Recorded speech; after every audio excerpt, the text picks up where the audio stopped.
I saw something the other day, and they were talking about this war, and they were like, you understand, to them, this is a holy war. To them, they're going to be rewarded when all is said and done, so they don't care. And the person who was talking was like, look, they're going to keep going. They're going to do whatever they got to do. And I was like, wow. And here we go. So they're saying the new supreme leader is targeted all U.S. bases or something like that. So and warn the U.S. And a Fox News alert because Iran's new supreme leader issuing his first public statement. It was a written message that was read by an Iranian state TV news anchor. Trey Yingst. Let me hand it over to you while I cough, and you tell us what exactly happened. What did he say? Yeah, Dana, good morning. We're just getting this in right now. On Iranian state media, a presenter read a new statement from Iran's new supreme leader, Mojtaba Khamenei, and Reuters is reporting a few highlights from those remarks, saying that the supreme leader said in the statement, "We believe in friendship with neighbors and only target the bases, and we will inevitably continue." That is not true. We know that many Gulf countries have had their residential and civilian infrastructure attacked. Now, Iran's new supreme leader in this statement goes on to say all U.S. bases should immediately be closed in the region, and those bases will be attacked. He also says it. So wait a minute. If they don't close, they're going to be attacked, or they should be closed, and we're still going to attack them.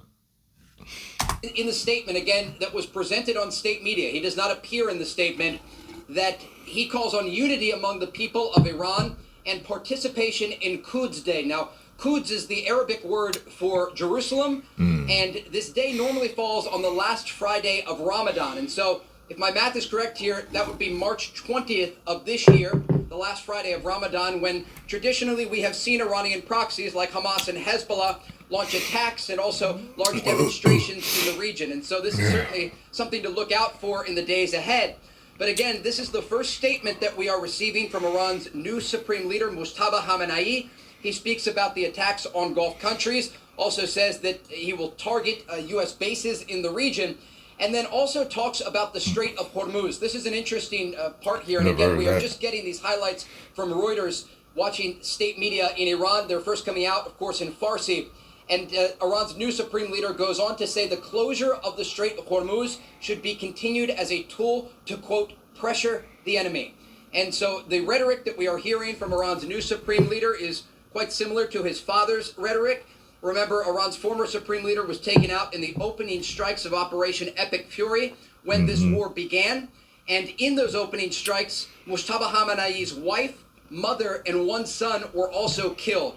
Again, the latest remarks, though, that we are getting from the supreme leader via state media, and we are quoting Reuters here, indicate that he will continue ordering the attacks on U.S. bases in the region and continue efforts to close the Strait of Hormuz. Bill, Dana? And Trey, as you pointed out, Iran's new supreme leader said that Iran has, quote, warm relations with Gulf countries. I'm curious, how do you think those Gulf countries are going to react to hearing that, considering Iran is droning and missiling them every day? Yeah, I've been speaking with Gulf leadership and sources over the past 2 weeks, and I would not describe the current relations as warm between these two countries.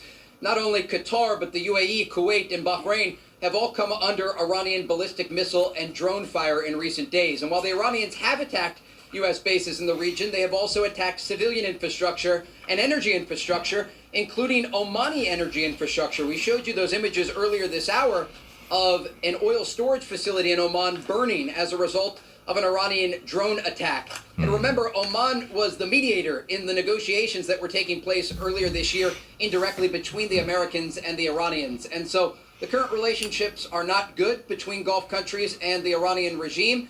And despite the fact that some communication has taken place with Iran's foreign minister reaching out to his Gulf counterparts, these attacks against Gulf countries do continue. Trey, yesterday, even on the 5, we were saying, is there proof of life that we could get that this guy is still alive? There are reports also that he was injured. Do you know anything more about that? Yeah, I spoke with an Israeli intelligence official in recent days who indicated Mojtaba Khamenei is injured. They downplayed the reports, though, that he was critically injured, saying that he was injured in one of the strikes, the opening strikes of Operation Epic Fury, again, that killed his wife, his father, of course, and one son. As we look forward here, though, it will be interesting to see if and when we actually see Mojtaba Khamenei. We've not yet seen him. Of course, there have been posters and images circulating in the Iranian capital of Tehran, but this statement today, where he speaks about the ongoing war against the United States and Israel, was made through a presenter on state media. Trey Yingst, thank you, and stay safe. We'll maybe see you again as this America's Newsroom show rolls along. Let me tell you something. This just gonna keep on moving.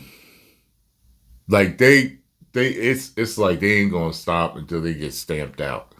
So I don't expect this to get no better. I don't.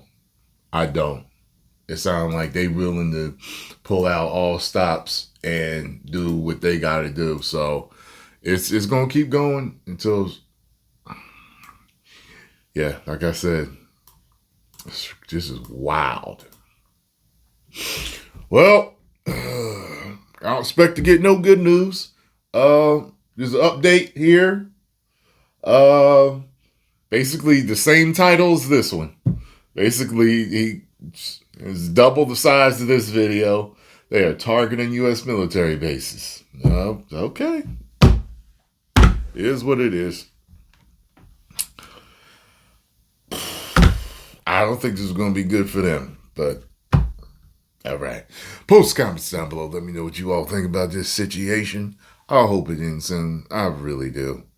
I wish it was called Operation Fast and Furious. That way, yeah, you get it over with. You know what I'm saying? Or Furious and Fast. How about that? How about you put a little twist on it? Furious and Fast. All right? Get it done really quick, you know.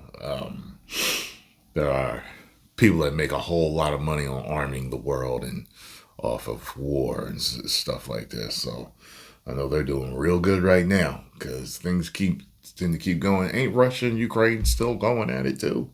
Like, oh my God. I read, I forgot what it was, how many soldiers they're losing every month. Man, I'd be on the first thing smoking. All right, to the U.S. or somewhere. Well, I'd have been safer if I was Ukrainian or Russian or whatever, man. Anyway, I'm out.